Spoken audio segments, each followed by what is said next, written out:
ইন্না সালাতা তানহা আনিল ফাহশাই ওয়াল মুনকার। সাদাকাল্লাহুল আযীম। আলহামদুলিল্লাহ, সমস্ত প্রশংসা, সমস্ত গুণগান কীর্তন সেই মহান রব্বুল আলামিনের জন্য, যিনি আমাদেরকে বড় দয়া করে, বড় রহম করে মাগরিবের 3 রাকাত ফরজ এবং 2 রাকাত সুন্নাত নামাজ পড়ে নেওয়ার পর আমাদেরকে একটি পবিত্র মজলিসে আসার এবং বসার তৌফিক দান করেছেন। তার জন্য সকলে শুকরিয়া শরীফ বলে আলহামদুলিল্লাহ। তারপরে আমার নবী সাল্লাল্লাহু আলাইহি নবী নবীর নবী আহমদ মুস্তাফা মুহাম্মদ মুস্তাফা আব্দুল্লাহ আল-মানি আল-দুলাল সাইয়্যিদুল বাশার, তিনার নামে দরুদ ও সালাম বর্ষিত হোক। সকলে বলি সাল্লাল্লাহু আলাইহি ওয়াসাল্লাম। আমি একটি কোরআনুল কারীম থেকে ছোট্ট আয়াত পরিবেশন করেছি। ইন্না সালাতা তানহা আনিল ফাহশাই ওয়াল মুনকার। আল্লাহ রাব্বুল আলামিন বলছে, নামাজ এমন একটি জিনিস, নিশ্চয় নামাজ এমন একটি জিনিস যে জিনিসটি খারাপ কাজ থেকে বিরত রাখে। নামাজ নিশ্চয় নামাজ খারাপ কাজ থেকে বিরত রাখে। আমি তাই বলতে চাই, আল্লাহ রাব্বুল আলামিন নিজে বলছে নিশ্চয়, ইন্না বেশাক নিশ্চয় নামাজ খারাপ কাজ থেকে দূরে রাখে, বিরত রাখে। তাই আমি বলি, আমরা অনেক বড় বড় গুনাহগার, সবসময় গুনাহ করতেই থাকি। আমরা গুনাহ করি, ঠিক আছে ভাই, আমরা নামাজি হয়ে যাই। আমরা গুনাহ করি, ঠিক আছে, কিন্তু আমরা নামাজি হয়ে যাই। কারণ আল্লাহ রাব্বুল আলামিন নিজে বলছেন, ইন্না সালাতা তানহা আনিল ফাহশাই ওয়াল মুনকার। নামাজ এমন একটি জিনিস যে জিনিসটি খারাপি থেকে দূরে রাখবে। সেই জন্য বলছি, আমরা নামাজি হয়ে যাই। আমরা গুনাহ তো করছি, গুনাহ করি, ঠিক আছে, কিন্তু নামাজি হয়ে যাই। একটি হাদিস আছে, এরকম একটি হাদিস আছে যে জান্নাতের চাবিকাঠি নামাজ, নামাজের চাবিকাঠি বলতে একটি হাদিস আছে। যদি এই দুনিয়া থেকে আমরা চাবিটা নিয়ে যেতে না পারি, তাহলে বড় বিপদে পড়ে যাব। একটি গল্প শোনালে বুঝতে পারবে। গল্পটির আগে একটি কোরআনের আয়াত বলি। আল্লাহ রাব্বুল আলামিন বলতে বলছে, আফাহাসিবতুম আন্নামা খালাকনাকুম আবাসা ওয়া আন্নাকুম ইলাইনা লা তুরজাউন।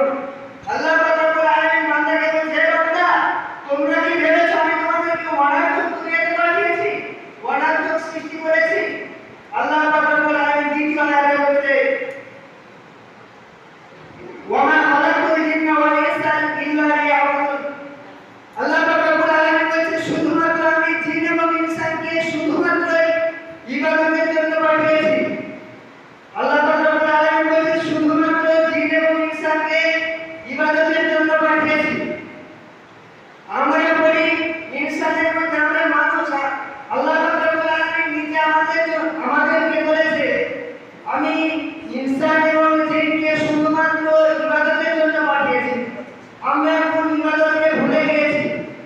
আমাদের লজ্জার বিষয় আল্লাহকে ভুলে গেছি। তাই আমি বলছি, সর্বপ্রথম আয়াত পরিবেশন করেছি নামাজ সম্পর্কে। আমরা নামাজি হয়ে যাই, বাড়িতে নামাজের দাওয়াত দিই।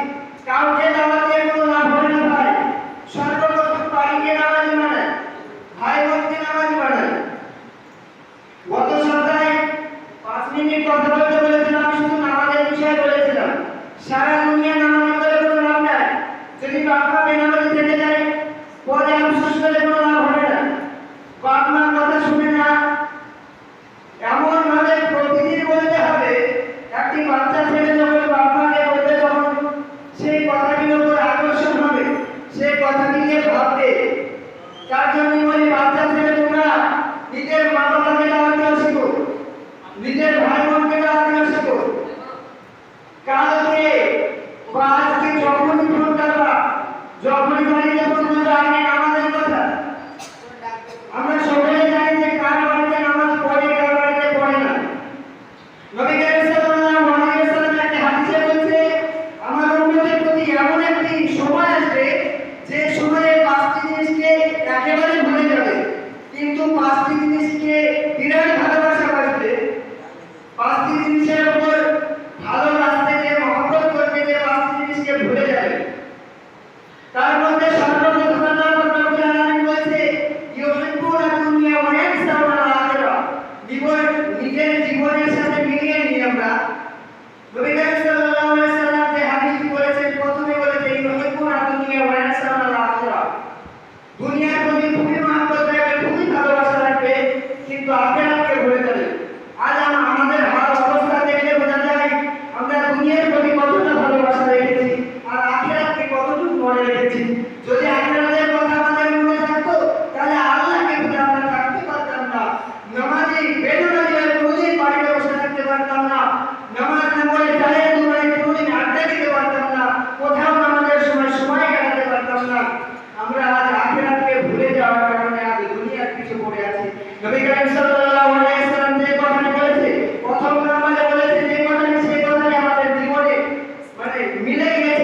মালের প্রতি খুবই মহব্বত রাখবে, কিন্তু হিসাব নিকাশের কথা ভুলে যাবে।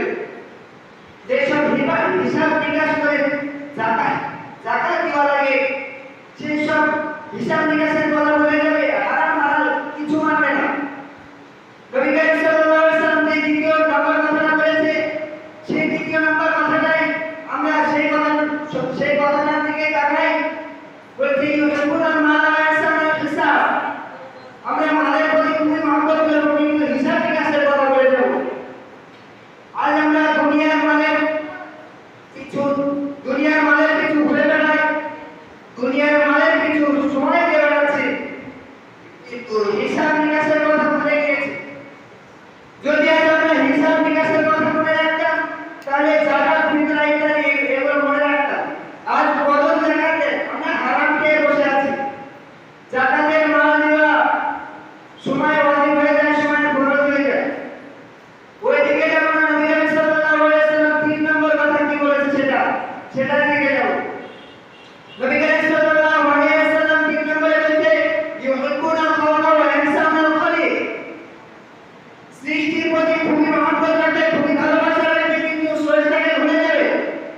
আল্লাহ পাক রব্বুল আলামিন যে জিনিসগুলো বানিয়েছেন, যে জিনিসগুলো তৈরি করেছেন, যেমন পাহাড় পর্বত ইত্যাদি ইত্যাদি ভালো ভালো জিনিস, সমস্ত জিনিসকে সৃষ্টি বলা হয়, আল্লাহর সৃষ্টি।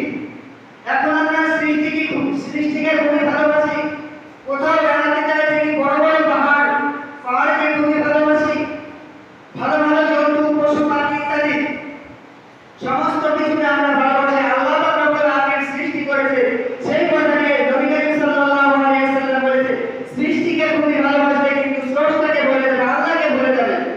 আজ আমরা আল্লাহকে ভুলে গিয়েছি, ভালো ভালো জিনিসগুলো আমার আল্লাহ তৈরি করেনি, আল্লাহ পাক রব্বুল আলামিন সৃষ্টি করেছে, তৈরি করেছে, সেই ভালো ভালো জিনিসগুলোর গুণগান করি, খুবই নাম করি, খুবই প্রশংসা করি, কিন্তু আল্লাহ পাক রব্বুল আলামিনের একটু প্রশংসা আমরা করি না, কারণ আল্লাহ পাক রব্বুল আলামিনকে আজ আমরা ভুলে গিয়েছি।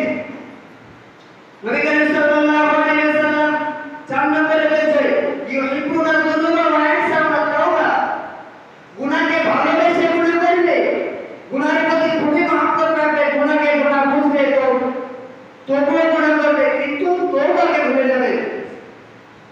কি বলেছে নবী করিম সাল্লাল্লাহু আলাইহি ওয়াসাল্লাম 4 নম্বরে বলেছে ইউহিব্বুনাল যুনুবা ওয়া ইয়াহসানুত তাওবা, গুনাহ জানবে, গুনাহ ভালোবেসে গুনাহ করবে, কিন্তু তাওবাকে ভুলে যাবে।